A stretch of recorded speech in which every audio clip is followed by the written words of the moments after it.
Thank you, sir, for enlightening us on both the issues.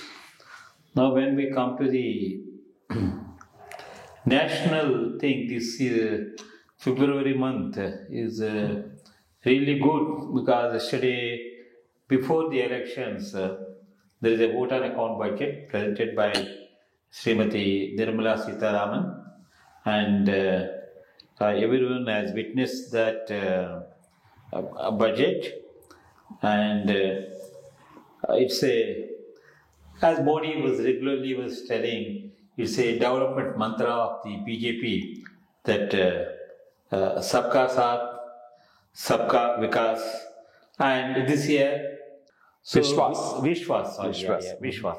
So they have now put a target for the India to become the most powerful country by the year 2035. And 47. 35 47. So, very good budget allocation has been made basically for the development of the country in the infrastructure, such as for defense, they are given about 6.2 lakhs crores, road transport about 2.78 lakh crores, railways 2.55 lakhs crores, consumer affairs 2.13 lakhs, home affairs 2.3 lakh crores, and rural development 1.77, agriculture. If you take the first thing is that if you always say the economy is on wheels, so on the infrastructure investment should be made, which the BJP government is consistently doing for the past few years, and it's also doing it in the coming years. So overall, if we see, then people expected some tax concessions, cuts and all that, but they did not touch anything. They broadly spell out their policy of how the spending would be and what BJP wanted. All the more for certain that BJP is going to come to power in the next parliament elections, and we'll also see in May the main budget, at which point of time some reforms will be there. The success of the government is because the GDP almost their growth, they have what they have said is being under the target achieved. So that is one thing, the plus mark, and the compliance on the taxation side is very good, strict enforcement and all that, and these are all the plus factors which we have seen for the last few years, and this budget is really, really good, and that has been reflected the way in which the markets have moved up today, almost Nifty by about 400 points and Sensex by 1,300 points, and of course at the end there is a little profit taking, and I think FIS also would have bought their some investments in the Indian economy, and I think in the coming few months or days we will see much more investment in the Indian economy. So how do you think the budget is, and how do you foresee the growth budget? Yeah, I think this budget cannot be and should not be considered in isolation.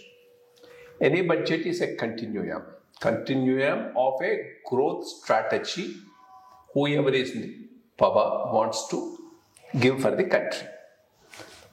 Good, and India is lucky that this government is there for last decade and is likely to come back to power for another 5 years for certain, and maybe beyond that as well, and should be beyond that as well. So they have taken a broad vision for this country of growth, stability, and a position for India in the international arena in terms of the strength of its economy. During the Nehru's time, India did have some say in the world affairs, but not because of the strength of its economy. It's always the strength of the economy that will dictate your presence in the world and how you can really influence the world events. So this is the broad policy they have maybe by 2047, 100 years of Indian independence, they want to make this into a great economy. So that for that they have chalked out a strong plan. And out of this plan, the most important thing is CapEx. CapEx on infrastructure, capital expenditure on infrastructure. And that should be the most sensible thing. Let the government provide the infrastructure and crowd it in private investments. That should result in private investments coming in, leading to a greater economic development. This capital expenditure focus is right from 2014 when they have come to power.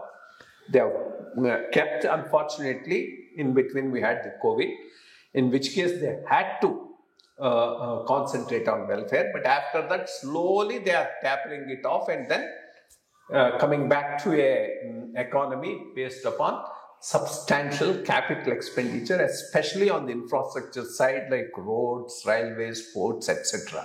And that's a view with which they have come.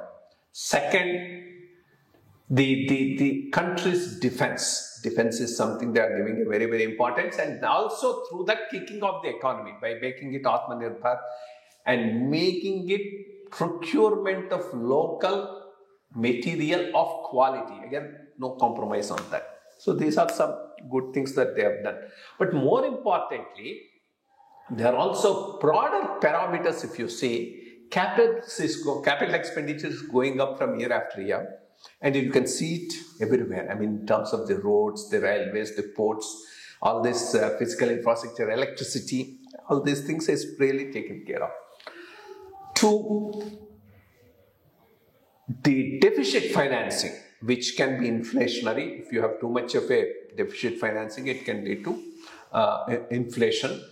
They are keeping it quite under control. This year it is pegged around 5.8% of the GDP. Next year they are projecting it 5.1. Of course, this should have been much lower, but we did have a major shock in terms of COVID when a lot of public expenditure has to be done. And slowly, year after year, they are getting it down with a target, I think, if I'm not wrong, about 4% by 26-27 of the GDP. So that fiscal consolidation path is something on which they are focused on. Second, higher tax revenue, tax compliance, that's giving a lot of elbow room for the government to spend on capital expenditure without raising borrowing. So these are some of the good features about this budget, and it's a continuum. I'm sure June, July, when they come back and present the full budget, it will be a continuum of this, of a growth, prosperity, and all-round development. But I think there are two issues that I would flag, which government should keep in mind once they come back and are presenting the main budget. First, most important thing is inequality. Growth is there, but inequality is also rising. This can lead to a lot of social tensions, and they should focus on policy initiatives which will reduce the inequality in the country without damaging initiative for growth. So this tremendous balancing act is required, and that's where the real governance and things will come into play. The second important thing is employment. Across the world today, what is happening is we are getting growth. There's no problem on that.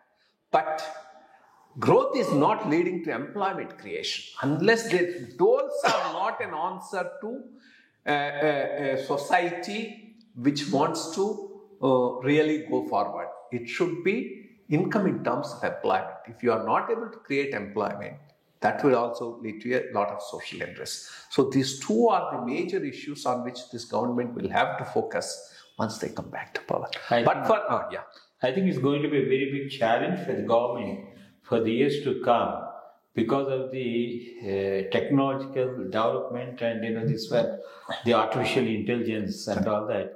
The employment opportunities might come down drastically, even on the technology side or any other side, because of the artificial intelligence. That's true. So the government should see an alternative means of engaging the people, either creating a self-employment schemes, or because one sector that is really, I think, need to be concentrated is on the service sector. That is where the involvement of AI will be there, but like personal involvement of people providing service, that's very, very important. So on the human resources side, I think the government should like really strengthen by providing like training programs, giving impetus for the skills of individuals, so that to certain extent this can be addressed. But this is really going to be a very big challenge, not only for the Indian government but across the world. Because already now we are seeing a lot of retrenchments and layoffs in the That's true. Technology companies across the globe. That will have a tremendous social impact. That's the most important thing. So all government should have to concentrate on that, definitely. That's true. Thank you, sir. I think you given a very good insight into the budget parameters and how the government has addressed and government is going to address in the post elections. Thanks a lot. Thank you.